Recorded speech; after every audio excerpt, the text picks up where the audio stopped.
नमस्कार दोस्तों। क्या आपको पता है कि आज आजाद भारत में जो शासन प्रशासन काम कर रहा है, हमारा देश जिस नियम से चलता है, ये नियम कहां से बनाए गए हैं? ये शासन प्रशासन के रूल कहां से बनाए गए हैं? साथियों, हमारा देश संविधान से चलता है और संविधान के निर्माता कौन है? साथियों, आज हम एक ऐसे इंसान की बात करने वाले हैं जिस इंसान का जन्म नहीं माना जाता है, ऐसे इंसान का अवतार माना जाता है पृथ्वी पर, जो एक छोटे से तबके में जन्म लेकर और देश के लिए और लोगों के लिए इतना बड़ा काम करके जाता है। साथियों, इस इंसान का जब जन्म होता है तो समाज ऐसे जी रहा होता है जहां पे छुआछूत की एक बहुत बड़ी बीमारी चल रही होती है, जिसे अनटचेबिलिटी कहते हैं। ना कोई किसी के यहाँ पानी पीने देता है, ना वो साथ में खाना खा सकता है। जैसे आज हम साथ में बैठकर पढ़ रहे हैं, जी रहे हैं, खा रहे हैं, पी रहे हैं, खेल कूद रहे हैं, ऐसा उस समय नहीं था। साथियों, आप समझ गए होंगे मैं किसकी बात करने वाला हूं। मैं बात करता हूं संविधान निर्माता भीमराव अंबेडकर की। इन्हें संविधान का निर्माता कहा जाता है और इन्हें भारत निर्माता भी कहा जाता है, इन्हें भारत रत्न भी कहा जाता है। साथियों, अंबेडकर जी का जन्म एक साधारण से परिवार में हुआ था। यह भी नहीं कह सकते हैं कि इनका परिवार गरीब परिवार था, एक साधारण सा परिवार था। खा पी रहे थे, जी रहे थे, बस अपना परिवार चला रहे थे, तो उसे कहा जाएगा साधारण सा परिवार। ये नेहरू, गांधी और पटेल और जिन्ना जैसे बहुत बड़े आदमी नहीं थे, कोई रईस खानदान से ये बिलोंग नहीं करते थे, एक छोटे से फैमिली से बिलोंग करते थे। साथियों, अंबेडकर जी का जब जन्म हुआ है तो एक ऐसे जाति में हुआ है जहां पे आप जानते हैं कि उस जाति का बहुत ज्यादा बहिष्कार किया जाता था, तिरस्कार किया जाता था। समाज में बराबर उठने बैठने की अनुमति नहीं थी, पानी पीने की अनुमति नहीं थी, क्योंकि छुआछूत का बहुत ज्यादा प्रचलन था, प्रकोप था। ऐसे इंसान के बारे में हम बात करने वाले हैं। आज जब लोग इन चीजों को पढ़ते हैं, परीक्षा के लिए पढ़ते हैं, परीक्षा के लिए नहीं पढ़ना चाहिए, इनको वैसे भी पढ़ना चाहिए और इनकी जीवन गाथा को देखना चाहिए कि ये कहां से जन्मे और कहां तक पहुंच गए। एक छोटे से स्तर का बच्चा आज देश में इनके नाम से मूर्तियां बनती हैं, पुस्तकालय बनते हैं, स्कूल बनाए जाते हैं, शहरों का नाम रखा जाता है इनके नाम से। तो इन्होंने देश के लिए कितना काम किया है, तब आज रखा जाता है। और एक साधारण सा फैमिली का बच्चा। साथियों, भीमराव अंबेडकर जो है, इन्हें भारत निर्माता भी कहा जाता है, संविधान निर्माता कहा जाता है, क्योंकि संविधान प्रारूप समिति के ये अध्यक्ष थे। संविधान को बनाने में इनका बहुत बड़ा योगदान रहा है। साथियों, भारत रत्न भी कहा जाता है। वैसे बड़े दुख की बात है कि भारत रत्न की शुरुआत 1954 में हुई और इनकी डेथ जो है 1956 में हुई। अगर 1955 में ही इन्हें दे दिया जाता तो कितनी खुशी की बात होती। इनको मरणोपरांत जो है वो भारत रत्न दिया गया, ये बहुत दुख की बात है। साथियों, डॉक्टर भीमराव अंबेडकर, भीमराव रामजी अंबेडकर, इनका इतना बड़ा नाम क्यों पड़ा है? डॉक्टर भीमराव रामजी अंबेडकर, डॉक्टर भीमराव इनका नाम है, राम जी जो है इनके पिता का नाम है, राम जी जो है इनके पिता का नाम है, और अंबेडकर जो है इनके गुरु का नाम है, एक ब्राह्मण गुरु है। ब्राह्मण गुरु, आज जानते हैं कि इस जीवन को बनाने में केवल दो ही लोगों का हाथ होता है, आकार देने का दो ही हाथ होता है, दो ही लोगों का। एक होता है माता पिता और दूसरा होता है गुरु। यही दोनों लोग इस जीवन के आकार को बनाने का काम करते हैं। साथियों, तो ये माता, इनके पिता का नाम जुड़ा हुआ है राम जी, और इनके जो ब्राह्मण गुरु हैं अंबेडकर का नाम जुड़ा हुआ है, जो अंबेडकर, ये अंबेडकर जो है। साथियों, इनका जन्म एक साधारण से परिवार में हुआ है। जन्म इनका एमपी में हुआ है। कब हुआ है? 14 अप्रैल 1891 में। ये नेहरू से 2 साल छोटे हैं। नेहरू का जन्म आप जानते हैं 14 नवंबर को हुआ है और 1889 में हुआ है। 2 साल के छोटे हैं, तो ऐसे याद रखिएगा। 14 नवंबर को हुआ है, 1889 में हुआ है, 1891 में हुआ है, और 6 दिसंबर 1956 में इनकी डेथ हो जाती है, दिल्ली में हो जाती है। और डेथ का कारण जो होता है वो इनको डायबिटीज हो जाती है। डायबिटीज अपर लेवल में चली जाती है, इनके आंख से धुंधला दिखाई देता है और इनकी डेथ हो जाती है, क्योंकि डायबिटीज एक खतरनाक बीमारी होती है। जन्म इनका जो होता है वो महू, जो एमपी में पड़ता है, और सेंट्रल प्रोविंस में हुआ था। इनके पिताजी जो है, इनका पूरा खानदान, इनके पूर्वज अगर देखा जाए तो ब्रिटिश ईस्ट इंडिया कंपनी में जो है, जो ब्रिटिश ईस्ट इंडिया कंपनी है, इसमें जो है कुछ काम किया करते थे, इससे जुड़े हुए थे, सेना में जुड़े हुए थे, सेना में। इनके पिताजी भी सेना में थे, इनके दादाजी भी सेना में थे। ये 14 भाई बहन थे। कितने? 14 भाई बहन थे, और सबकी डेथ हो गई थी। 3 ही लास्ट में बचते हैं साथियों। पत्नी रमाबाई है, पत्नी रमाबाई है, पत्नी इनकी रामाबाई है। 1906 1935 1906 में 9 वर्ष की मां में इनका विवाह हो जाता है वर्ष में, लेकिन इनकी डेथ हो जाती है साथियों। इनके पहली पत्नी की डेथ हो जाती है। बाद में ये सविता अम्बेडकर, सविता जो होती हैं एक ब्राह्मण होती हैं, ये ब्राह्मण जाति से बिलोंग करती हैं, और इन्हीं से ये शादी करते हैं। बाद में जो है इनके साथ जब शादी हो जाती है तो अम्बेडकर इनमें भी लग जाता है, लेकिन जो इनकी दूसरी वाइफ थी वो ब्राह्मण जाति से बिलोंग करती हैं, ये आप समझ लीजिए बिल्कुल। साथियों, जब इनका जन्म हुआ था तो आप जानते हैं कि इन्होंने दलितों के उत्थान के लिए बहुत ज्यादा काम किया है, और देश के लिए सबसे ज्यादा काम किया है। ये बिल्कुल जाहिर है, पहले दलितों के लिए किया, अपने कम्युनिटी के लिए किया, लेकिन देश के लिए कितना बड़ा काम किया है, ये भी इनका योगदान जो है वो मानना पड़ेगा देश के लिए। तो यहां पे जब सविता अम्बेडकर के साथ इनकी शादी हो जाती है, और कब होती है? 1948 में होती है। 1948 पे इनकी सविता अम्बेडकर जो है, ये ब्राह्मण पत्नी है, इनके साथ शादी होती है। साथियों, हमारे देश में बहुत सारे नेता हुए हैं।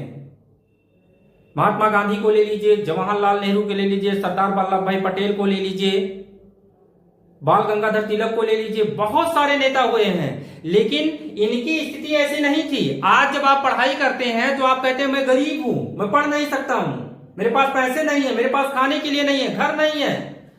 लेकिन बताइए, एक बच्चा जो दलित समाज का था, समाज ऐसे पिछड़ों में जी रहा था जहां पे छुआछूत का बहुत बड़ी बीमारी है। मैं बार बार कहूंगा कि छुआछूत के कारण जो है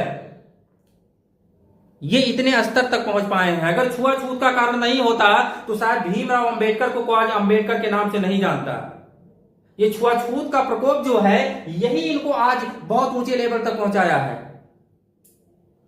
बहुत ऊंचे लेवल तक पहुंचाया है। जब ये स्कूल में दाखिला लेते हैं, वहां पे साथ में बच्चे बैठने से मना कर देते हैं कि इनके साथ हम नहीं बैठेंगे, टीचर इनको पढ़ाने से मना कर देता है। लेकिन जो वास्तव में इनके गुरु हैं, आज इनके साथ इनके गुरु का नाम जुड़ा हुआ है, वो ब्राह्मण गुरु ही थे, ब्राह्मण। और इनके साथ ये खाना भी खाते थे, अपने घर में इनको खाना खिलाते थे, अपने गिलास में पानी पिलाते थे, अपनी थाली में खाना जो है, और अपने घर पे इनको रखते थे अम्बेडकर जी को, एक ब्राह्मण गुरु। तो एक गुरु ये है कि ये इनको अपने साथ में बैठाते थे, ये छुआछूत का कोई वो वजह नहीं रखते थे। लेकिन और जितने भी स्कूल के टीचर थे, ब्राह्मण थे, वो छुआछूत का बहुत ज्यादा प्रोपेगेंडा मानते थे कि आप तो दलित कम्युनिटी के हो, आप उधर हटिए, उधर हटिए। आज भी समाज में हमारे है, अरे ये गौतम है, इनके यहां कोई नहीं खाएगा, ये पासवान है, इनके यहां कोई नहीं खाएगा। ऐसा नहीं होना चाहिए। सब इंसान हैं, सबकी बॉडी में एक ही जैसा खून होता है, लेकिन जो पढ़े लिखे नहीं हैं, जो अंधविश्वास में बिल्कुल एथीस्ट हैं, वो इस चीज को मानते हैं, जाति को मानते हैं। जाति कोई नहीं होता है, दुनिया में 2 ही लोग होते हैं, एक अमीर होता है, एक गरीब होता है। तो अमीरों की कोई जाति नहीं होती है और गरीबों की जातियां होती हैं। ये चीज नोट कीजिएगा। अभी अंबानी के यहाँ शादी हुई थी, सब लोग जितने मेयर थे सब गए थे, उसमें कोई जाति धर्म नहीं था। ये पासवान है नहीं जाएंगे, ये गौतम है नहीं जाएंगे, सब गए थे। तो अमीर और गरीब 2 ही जाति होता है। अब बात करते हैं उस समय के, ये बताइए इतने निचले स्तर से उठकर इतनी डिग्रियां हासिल की थी, इतने पढ़े लिखे व्यक्ति थे, शायद भारत में इनके बाद कोई नहीं है। इनके पास कहा जाता है कि 32 डिग्रियां थी, 32 टोटल डिग्रियां थी। कोई एविडेंस तो नहीं मिलता है, लेकिन थी। ये बहुत पढ़ने लिखने में होशियार थे, बहुत ज्यादा टैलेंटेड थे। बताइए, इतना बुद्धिमान व्यक्ति निचले स्तर से उठकर इतनी डिग्री। आज बताइए, आपके पास इतने पैसे हैं, तब भी आप कहते हैं पढ़ाई लिखाई। और बताइए कि एक छोटे से तबके का, एक छोटी सी जाति का, जहां पे आपको क्या पता है छुआछूत वाला मामला था, वहां पे आज ऐसे इंसान के पास 32 डिग्रियां थी। ये इतने पढ़े लिखे थे कि भारत में इनके बाद कोई किसी का स्थान नहीं था। बहुत पढ़े लिखे थे, ये मानना पड़ेगा। अब देखिए, इनकी शिक्षा कहां से हुई? University of Bombay. University of Bombay से इन्होंने बीए किया है। यूनिवर्सिटी ऑफ बॉम्बे से बीए किए हैं। उसके बाद कोलंबिया यूनिवर्सिटी से इन्होंने क्या किया है? एमए और पीएचडी किया है। कोलंबिया यूनिवर्सिटी से एमए और पीएचडी किया है। अब आप कहोगे कि जब ये इतने गरीब थे, साधारण परिवार से, तो ये अमेरिका कैसे गए, कोलंबिया कैसे गए? अभी आगे आपको बताता हूं कि ये कैसे गए। इनके पास वास्तव में पैसे नहीं थे, ये गए कैसे। उसके बाद लंदन ऑफ स्कूल से इन्होंने इकोनॉमिक्स एमएससी की है और डीएससी की है। उस समय बताइए 18वीं शताब्दी में, 19वीं शताब्दी में एमएससी करना और डीएससी करना कितनी बड़ी बात थी। एमएससी किए हैं, मास्टर ऑफ साइंस और डॉक्टर ऑफ साइंस में डिग्री हासिल किए हैं। बताइए कितना बुद्धिमान और बुद्धिजीवी व्यक्ति रहे हैं। ग्रेस जो स्कूल है, यहां से इन्होंने क्या किया? बैरिस्टर की, लॉ की पढ़ाई किया है इन्होंने। लॉ की भी पढ़ाई किया है, इकोनॉमिक्स के क्षेत्र में बीए भी किया है और साइंस के क्षेत्र में भी ज्ञान हासिल किया है। कौन? पिता जो है रामजी सकपाल हैं, माता जो है रमाबाई सकपाल हैं। इनके पिताजी का नाम क्या था? रामजी सकपाल था, इसीलिए इनके नाम में रामजी जुड़ा हुआ है। स्थान कौन सा है इनका घर? रत्नागिरी महाराष्ट्र, माहर जाति से जो है ये बिलोंग करते हैं। रत्नागिरी महाराष्ट्र में है। ये रहने वाले रत्नागिरी के हैं, महाराष्ट्र के हैं, लेकिन जो इनका परिवार था वो कहां पे? महू कैंट में सर्विस करते थे इनके पिताजी, इसलिए वहां रहते थे। तो इनका जन्म जो हुआ है वो महू एमपी में हुआ है। घर इनका पैतृक निवास जो है वो महाराष्ट्र में है, महू में है, रत्नागिरी में है।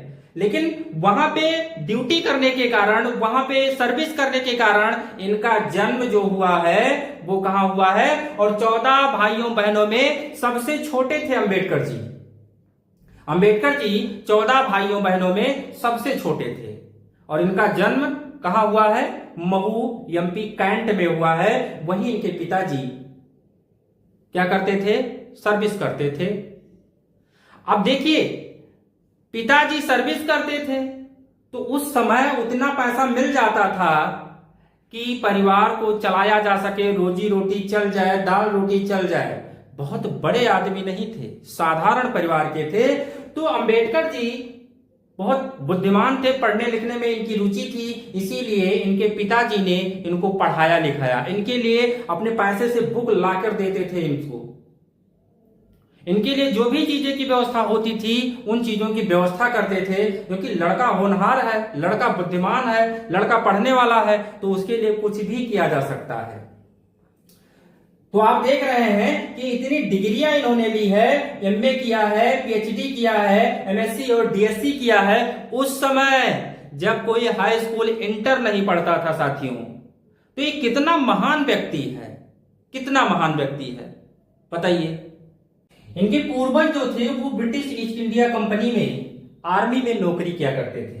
पिताजी क्या थे? पिताजी इनके ब्रिटिश इंडियन आर्मी में, और कहा जाता है कि इनके पिताजी ब्रिटिश ईस्ट इंडिया कंपनी में सूबेदार थे, सेक्रेटरी थे। अब बताइए, सूबेदार थे, और सूबेदार बहुत बड़ा पोस्ट होता है, बहुत बड़ा पोस्ट हो जाता है। अब उसके बाद जो है जब ये रिटायर हो जाते हैं 1594 में, 91 में जो है इनकी जन्म होता है इनका, और 94 में रिटायर हो जाते हैं। मतलब अब पेंशन के सहारे इनको पढ़ाना है भीमराव अंबेडकर जी को, बताइए तब भी पढ़ लिख लेता। और उसके बाद परिवार जो है वो सतारा में शिफ्ट हो जाता है, और परिवार जैसे सतारा में शिफ्ट हो जाता है, इनके माता जी की डेथ हो जाती है साथियों, अंबेडकर जी की। उसके बाद स्कूल में जब ये जाते हैं, अब यहाँ की घटना सुनेंगे तो जितने भी दलित भाई बहन लोग सुन रहे होंगे, परिवार सुन रहा होगा, वो सुन ले। जब स्कूल में इनकी एंट्री होती है तो स्कूल में जिस दिन ये क्लास में जाते हैं तो सारे बच्चे जैसे ही जानते हैं कि ये दलित समाज से बिलोंग करते हैं तो सारे जो ऊंचे कुल के लड़के होते हैं, ब्राह्मण, ठाकुर, ये सब पीछे चले जाते हैं, पीछे खड़े हो जाते हैं। टीचर जो आता है वो भी ब्राह्मण होता है, तो पूछता है कि आप लोग पीछे क्यों चले गए? तो कहते हैं हम इनके साथ नहीं बैठेंगे। तो वो टीचर भी कहता है कि आपको बाहर बैठना पड़ेगा और आपके लिए टेबल कुर्सी की व्यवस्था नहीं होगी। तभी अपने घर से बोरी लेकर जाते थे और उसी बोरी पर बैठकर ये पढ़ाई करते थे। बताइए क्या स्थिति रही होगी। आज आपके पास सारी व्यवस्था है, आज इन्हीं की देन है कि आज सबके कोई दलित समाज का लड़का आज सभी के साथ बैठकर पढ़ाई कर पा रहा है। नहीं तो आप अपने घरों में बंद होते। ये जितने भी मंदिर बने हुए हैं बड़े बड़े, केवल आप फोन में देख पाते और जो है फोटो में देख पाते, यहाँ पे जाने की अनुमति नहीं थी क्योंकि छुआछूत बहुत तेजी से फैला हुआ था समाज में। एक अलग कैटेगरी बना दी गई थी अनटचेबिलिटी की। तो यहाँ पे जब स्कूल में नो प्यून का मतलब हुआ कि यहाँ पे जहां पे सभी लोग पानी पीते थे वहां पे इनको पानी पीने की अनुमति नहीं थी। यहाँ पे एक चपरासी होता था और चपरासी वो पानी दूर से गिराता था, ये नीचे हाथ बांधकर ऐसे पीते थे। ये स्थिति थी। और जिस दिन चपरासी नहीं आता था, जिस दिन इनको पानी नहीं मिलता था, बताइए क्या स्थिति रही होगी। किस स्थिति और किस दशा को झेलकर ये लोग गुजरे हैं। ऐसे व्यक्ति की बात बता रहा हूं। जिस दिन पर चपरासी नहीं आएगा उस दिन पानी अंबेडकर जी को नहीं मिलेगा। उसके बाद जो है गांव, इनका क्या नाम है? गांव नाम है अंबादा वेकर नाम है। इसीलिए जो है इनके गुरु ने कहा कि गांव का नाम नहीं जुड़ेगा हम जो है, तो इन्होंने अपने गुरु का नाम जोड़ दिया और गुरु ब्राह्मण थे। बताइए एक ब्राह्मण ये है कि इन्होंने छुआछूत को त्याग कर अपने घर में शरण दिया, खाना खिलाया, पानी पिलाया, अपने साथ बिठाया। और एक ब्राह्मण वो था स्कूल में जो इनको बाहर बैठाता था, वो अपने घर से बोरी लेकर जाते थे, चपरासी नहीं आता था तो पानी नहीं पाते थे। ऐसे महापुरुष की कहानी आपको बता रहा हूं। उसके बाद गुरु कौन है? ब्राह्मण कृष्ण केशव अंबेडकर हैं। यही वो गुरु हैं, भगवान हैं, जो एक दूसरे भगवान को बनाने में मदद किए थे। देश के लिए भगवान ही हैं, संविधान निर्माता भगवान हैं, संविधान के भगवान कहे जाते हैं। तो एक ऐसे भगवान थे ब्राह्मण कृष्ण केशव अंबेडकर, जिन्होंने देश के लिए एक दूसरे भगवान का निर्माण किया। उसके बाद 1897 में बंबई चले गए, एलिफेंस्टन स्कूल से इन्होंने हाई स्कूल पास किया। साथियों दादा केलुस्कर की कहानी, जब ये स्कूल से छूटते थे कभी कभी तो ये जाते थे एक पार्क में बैठ जाते थे, वहीं पे पढ़ाई करते थे। तो वहीं पे एक व्यक्ति से मुलाकात होती है जिनका नाम है दादा केलुस्कर। दादा केलुस्कर तमाम पुस्तकों को लिखा करते थे।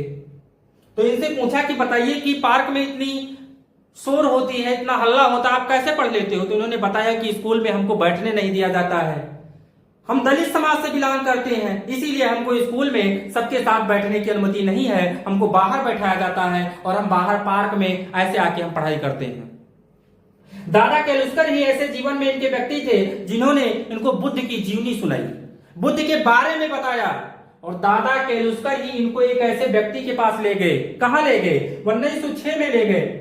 1906 में इनकी शादी होती है और 1913 में इनके पिताजी की डेथ हो जाती है। साथियों 1913 याद कीजिए, अपने देश में एक नोबेल पुरस्कार आया था साहित्य के क्षेत्र में, और किसे मिला था? रविंद्रनाथ टैगोर को। तो 1913 तिथि हमारे देश के लिए बहुत इंपॉर्टेंट है। तो 1913 में इनके पिताजी की डेथ हो जाती है। साथियों ये 1913 में यूएस गए। अब आपको बताता हूं कि ये इतने गरीब थे, इतने साधारण परिवार से थे, इनके पास पैसा नहीं था, तो यूएस क्यों गए? दादा केलुस्कर इनको लेकर जाते हैं कहां? बड़ौदा के गायकवाड़। जो गायकवाड़ हैं ये लोग रियासत के मालिक हैं, ये लोग रईस लोग हैं, राजा हैं। जैसे होलकर हो गया, सिंधिया समाज हो गया, ऐसे यहाँ पे गायकवाड़ है, गुजरात के हैं। समयाजी राव थर्ड यहाँ के राजा हैं। तो इनके पास लेकर जाते हैं। तो ये लोग जो है अपने देश के बच्चों के लिए एक स्कॉलरशिप योजना बनाते हैं, जिसमें से बच्चों को यूएस विदेश में भेजते हैं पढ़ाने के लिए, और उसके बाद उनको 25 रुपए मंथली, 25 रुपए मंथली। आज शायद 25 रुपए में आपकी चॉकलेट भी नहीं आएगी। आप सोचो कि हम 10 वाली नहीं खाएंगे, आपको बर्गर नहीं मिलेगा। और 25 रुपए में ये बताइए यूएस में पढ़ाई करने जाते हैं, 25 रुपए मंथली ये गायकवाड़ परिवार जो है ये देता है, और इसी 25 रुपए की सहायता से चले जाते हैं ये कहां पर, यूएस। और ये 4 साल दिया जाएगा, ये पहले ही बता दिया गया, 4 साल तक 25 रुपए मंथली दिया जाएगा। जब ये जाते हैं तो वहां पे ये खर्चा ज्यादा होता है, इस 25 रुपए में एडजस्ट नहीं होता है, लेकिन किसी प्रकार से 4 साल गुजारते हैं और 4 साल के बाद ये फिर चले जाते हैं। तो ये कहकर गए थे कि जब हम पढ़ाई करके आएंगे तो आपके यहां नौकरी करेंगे, और जब ये आते हैं तो इनके यहां एक डिप्टी सेक्रेटरी का पद मिल जाता है। ये गायकवाड़ परिवार के यहां डिप्टी सेक्रेटरी, महासचिव जिसे कहते हैं, सचिव का पद मिल जाता है। आज जो बड़े बड़े आईएएस अधिकारी होते हैं वो उनको बनाया जाता है इस पद पर। आज आप नहीं बताइए कितने टैलेंटेड रहे होंगे, कितने पढ़े लिखे रहे होंगे, तब इनको इस पद पे रखा गया होगा, इस पद के लिए। और जब ये ऑफिस में जाते हैं तो वहां पे जितने भी कर्मचारी होते हैं वो भी इनके साथ भेदभाव करते हैं। वही रूल, छुआछूत, कि ये छोटे तबके के लोग हैं, इनको हम नहीं समझेंगे, पढ़ाई लिखाई का कोई मतलब नहीं है। आप ज्ञान से महासागर भरे हो तो क्या है, आप अगर छोटे समाज से हैं, आप अगर निम्न वर्ग से हैं तो आपका सम्मान नहीं होगा। ये समाज उस समय का समाज है जब भीमराव अंबेडकर नौकरी करने गए, और जिस ऑफिस में ये काम करते थे कहा जाता है कि एक प्यून से इन्होंने फाइल मांगा, तो पहली बात सुना नहीं, और वो झल्ला के लेकर आया, फाइल का पूरा गट्ठर इनके मुंह पे फेंक दिया। टेबल ये खुद साफ करते थे, बताइए इतना बड़ा अधिकारी वो टेबल खुद साफ करता है, इनके कर्मचारी क्योंकि वहां पे ब्राह्मण है वो नहीं सुनते थे। बताइए क्या स्थिति रही होगी। ये बहुत परेशान हो गए कि हमारे पढ़ाई लिखाई का, हमारे डिग्री का कोई मतलब नहीं है, यहां पे पढ़ाई लिखाई को समझने वाला कोई नहीं है, पढ़ाई लिखाई को समझने वाला कोई नहीं है। तब इन्होंने क्या किया, एक पत्रिका का संपादन। जब ये बिल्कुल परेशान हो गए, इनका कोई सम्मान नहीं कर रहा, कोई सम्मान नहीं मिल रहा है, तो इन्होंने 1920 में कोल्हापुर की साहू रियासत है, मूक नायक, याद रखिएगा, मूक नायक एक साप्ताहिक पत्रिका का संपादन किया, जारी किया। साथियों मूक नायक क्यों नाम रखा गया, मूक नायक नाम रखा गया कि कोई बोलता ही नहीं है, कोई बोलता नहीं, चाहे जितना दबा के रखा जाए, इसको भगा दिया जाए, इसको गाली दे दिया जाए, इसको पानी ना पीने दिया जाए, इसको खाने ना दिया जाए, पढ़ने ना दिया जाए। ये कैसा समाज है। पढ़ने का, पढ़ाई पे अधिकार सबका होना चाहिए। जैसे आज के समय में जो अधिकार दे गए, पढ़ाई पे सबका अधिकार था, लेकिन पहले नहीं था। ये भीमराव अंबेडकर जी संस्कृत की डिग्री नहीं है इनके पास साइंस की है, इनके पास इकोनॉमिक्स की है, और उस समय संस्कृत में पढ़ाया जाता था। इन्होंने पार्सियन पढ़ा, पार्सियन, और इनका नवल पारसी एक लाइफलाइन फ्रेंड भी रहा है जो यूएस में मिला था। नवल पारसी ही ने इनसे कहा कि जो बड़े लोग हैं वो बड़े नहीं बना सकते, वो छोटे लोगों को बड़े नहीं बना सकते, अपने बराबर नहीं बना सकते, लेकिन बड़े बनाने की सीढ़ी तो बन सकते हैं। ये नवल पारसी ने इनको समझाया। तो जब मूक नायक पत्रिका का संपादन करते हैं, साप्ताहिक पत्रिका का, तो इसका मकसद ये होता है कि आप इसके खिलाफ क्यों नहीं बोल रहे हैं। ये शोषित समाज है, कितना शोषण किया गया है, पहले दबाया गया है, कुचला गया है, पढ़ने का अधिकार नहीं दिया गया था। बताइए उस समाज में रहकर इन्होंने पढ़ाई किया है, तो कितनी बड़ी बात है, कितनी बड़ी बात है। आज ये सभी के लोग भगवान हैं, सभी के लिए। महिलाओं को पढ़ने का अधिकार नहीं था, महिलाओं को तो भीमराव अंबेडकर जी को भगवान मानना चाहिए। कोई भगवान धरती पर नहीं आते कि महिलाओं को अधिकार दिलाते कि पढ़ाई किया जाए, लेकिन अंबेडकर जी ने सबको सर्वसम्मति से अधिकार दिया है, सब अधिकार दिया है। आज आजाद भारत में हम स्वतंत्र हैं और अपने हर एक नियमों को जानते हैं, हर एक नियम को फॉलो करते हैं, सभी के लिए समान नियम बनाया गया है। तो किसकी देन है? अंबेडकर जी की देन है। इन्होंने दलितों के लिए काम किया, अपनी कम्युनिटी के लिए काम किया, लेकिन देश के लिए भी काम किया है, देश के लिए भी काम किया है। यह भी सोचना मत भूलिएगा। कुछ लोग जो है उनकी गलत मानसिकता है, लेकिन उनकी कहानी को पढ़िए कि आप उस समाज से हैं जहां पे आपको सब कुछ मिलता था, लेकिन ये उस समाज से हैं जहां पे इनको कुछ नहीं मिलता था, नथिंग, कुछ नहीं मिलता था। और वहां से संघर्ष करके कितना स्ट्रगल किए हैं, कितना शोषण को सहे हैं, उसके बाद आज इस स्तर पे आए हैं जहां पे इनको पूरे देश का सम्मान मिलता है, पूरे देश में पूजा होती है। घरों में लोग, आज चले जाओ दलित समाज में तो क्या होता है, लोग इनके घरों में फोटो बना के रखे हैं, पूजा करते हैं, भगवान है, वास्तव में भगवान है। नहीं तो मंदिर जाने का अधिकार नहीं था, कुएं पे पानी पीने का अधिकार नहीं था, छूने का अधिकार नहीं था, बराबर बैठने का अधिकार नहीं था। जो आज हमारे समाज में आज बैठकर हम पढ़ रहे हैं, खा रहे हैं, पी रहे हैं, मौज मस्ती कर रहे हैं, ऐसा नहीं था। समाज बटा हुआ था। और ये आज से नहीं, आप वैदिक काल जब पढ़िएगा तो उसमें भी समाज 4 वर्गों में बटा हुआ था, और जो ये समाज था, दलित समाज था, इसको बिल्कुल अलग रखा गया था, बिल्कुल अलग रखा गया था। तो साथियों, और उसके बाद जो है बहिष्कृत हितकारिणी सभा की स्थापना करते हैं भीमराव अंबेडकर जी। बहिष्कृत हितकारिणी की सभा की स्थापना करते हैं भीमराव अंबेडकर जी।